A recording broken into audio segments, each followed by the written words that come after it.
For over 2 decades, millions of Americans invited Dr. Phil McGraw into their living rooms every afternoon, watching him dispense wisdom about love, marriage, and the secrets to lasting relationships. But there's a story he's never told his audience, a chapter from his past that's been carefully erased from his public narrative. Hidden in the shadows of his fame lies the truth about his first marriage, a union so troubled that when his ex-wife finally broke her decades-long silence, her revelations didn't just contradict everything he'd taught about relationships, they painted a picture of a man living a double life that would shock even his most devoted fans. The woman's name is Debbie Higgins McCall, and for 30 years, she kept the darkest secrets of Dr. Phil's past locked away.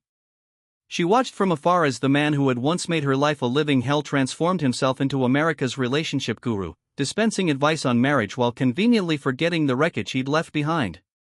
But silence has its limits, and when she finally decided to speak, what emerged was a story of emotional cruelty, infidelity, and psychological manipulation that would forever change how the world sees the man behind the television persona.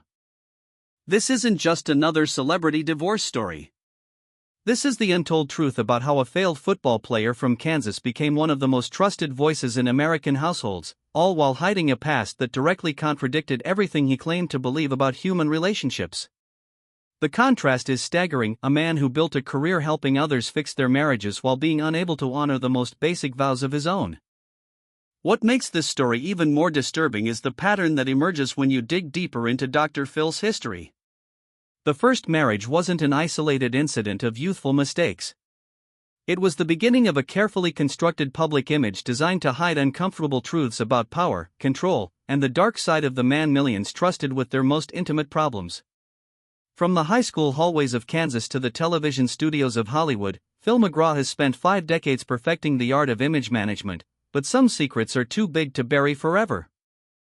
The story begins in 1970, in a small church in Kansas, where 2 young people stood before God and their families, promising to love and cherish each other until death do them part. What happened next would haunt one of them for the rest of her life, while the other would go on to build an empire teaching others how to avoid the very mistakes he had made.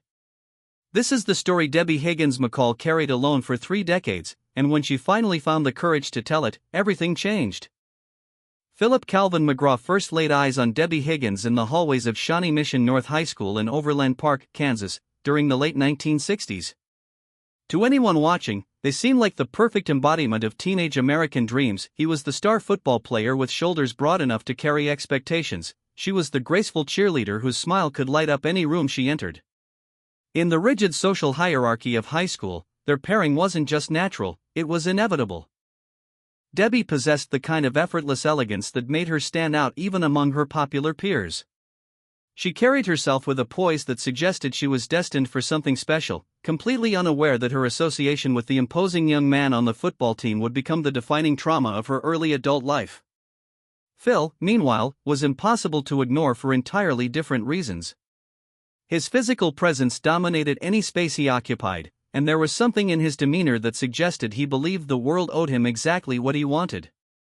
Their courtship followed the predictable script of high school royalty. Friday night football games where she cheered from the sidelines while he commanded attention on the field, weekend parties where they moved through crowds as the golden couple everyone envied, and long conversations about a future that seemed as bright and certain as their social status suggested it should be. But beneath the surface of this all-American romance, warning signs were already emerging that Debbie was too young and too trusting to recognize. Phil's understanding of relationships, even then, seemed to revolve around control and possession rather than partnership and mutual respect. Friends from that era would later recall how he seemed to view Debbie less as an equal partner and more as an accessory to his own ambitions, a beautiful addition to the image he was already beginning to craft for himself. The red flags were subtle but persistent, the way he dismissed her opinions in group settings, his expectation that she would rearrange her schedule to accommodate his preferences, and most telling of all, his apparent belief that her primary value lay in how she reflected on him. By the time they graduated and their relationship grew more serious, the pattern was already set. Phil had established himself as the dominant force in their partnership, and Debbie had unknowingly accepted a subordinate role that would only become more destructive as the stakes grew higher. When he proposed marriage, she said yes not just to him, but to a future that would prove far darker than anything her teenage imagination could have conceived. The wedding plans began immediately, and with them, the final phase of what would become a cautionary tale about the difference between image and reality. On a warm afternoon in 1970, the Roland Park South Bridge Presbyterian Church was filled with family, friends, and high school classmates who had come to witness what everyone believed would be the beginning of a fairy tale marriage. Debbie walked down the aisle in white, radiant with the kind of hope that only comes from believing you found your soulmate, completely unaware that she was about to enter what would become 3 years of psychological torment that would leave scars lasting decades. The ceremony itself was everything their community expected: traditional, elegant, and filled with the kind of optimism that made everyone in attendance believe they were witnessing something special. Phil stood at the altar in his tuxedo, every inch the confident young man who seemed destined for success, while Debbie floated toward him like a vision of everything a 1970s bride was supposed to represent. The photographs from that day show two people who appeared to have everything going for them, but photographs, as Debbie would later learn, can be the most deceptive form of evidence. The first signs of trouble emerged almost immediately after the honeymoon ended and real life began. Phil's expectations for marriage, it turned out, were rooted in a 1950s fantasy that had no place in the modern world, but he seemed completely unaware of how outdated and oppressive his demands actually were. He wanted a wife who would function as a combination housekeeper, decoration, and silent partner, someone whose entire existence would revolve around making his life more comfortable and his image more complete. Debbie found herself trapped in a role that bore no resemblance to the partnership she had imagined marriage would be. Phil's demands extended far beyond traditional household duties into areas that crossed clear boundaries of personal autonomy. He became obsessed with controlling her physical appearance, making demands about her body that had nothing to do with health and everything to do with his own insecurities and desires. The gentle suggestions of their dating years transformed into non-negotiable requirements that left no room for her own preferences or comfort. But the physical demands were only the beginning. What truly began to destroy Debbie's sense of self was the psychological campaign Phil launched against her intelligence and worth as a human being. He would return home from work or school and refuse to speak to her for hours, sometimes days, creating an atmosphere of tension and uncertainty that left her walking on eggshells in her own home. When he finally did speak, it was often to inform her that she wasn't intelligent enough to engage in meaningful conversation with him, a calculated cruelty designed to isolate her and make her question her own value and perception of reality. The true horror of Debbie's situation became clear during a family road trip that would haunt her for the rest of her life. For several days, she and Phil traveled together to visit relatives, spending countless hours confined in the car as the miles rolled by beneath them. What should have been an opportunity for connection and conversation instead became a masterclass in psychological warfare, as Phil maintained complete silence for the entire journey. No discussion about the scenery passing outside their windows, no planning for the visit ahead, no acknowledgement that another human being sat just inches away from him. Just hour after hour of deliberate, punishing silence that made it clear the marriage had crossed a line from which there would be no return. The isolation Debbie experienced during those endless hours in the car was a preview of what her life had become at home. Phil had transformed their shared space into a prison of emotional neglect, where she existed as little more than a piece of furniture that occasionally required acknowledgement. Friends and neighbors began to notice the change in her demeanor, the way her natural confidence had been systematically eroded by a man who seemed determined to prove his superiority through her diminishment. The final blow came when members of their community began approaching Debbie with information that would shatter whatever remained of her hope for the marriage. These weren't vague rumors or whispered suspicions, they were detailed, specific accounts of Phil's infidelities that left no room for doubt or denial. The man who had demanded absolute submission from his wife while degrading her intelligence and worth had been conducting affairs with other women, treating the marriage vows he had spoken in church as nothing more than meaningless words. When Debbie finally gathered the courage to confront Phil about the cheating, his response revealed the true depth of his character in a way that still shocked her decades later. He didn't deny the allegations or express remorse for the pain he had caused. Instead, he dismissed her concerns with a callousness that was breathtaking in its cruelty, telling her to grow up and explaining that his behavior was simply how the world worked.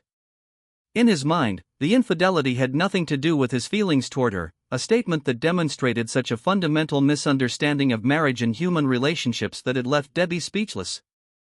That moment of confrontation marked the end of any pretense that the marriage could be salvaged. Debbie realized she was living with a man who operated by rules she had never agreed to, someone who saw fidelity as optional and emotional cruelty as acceptable.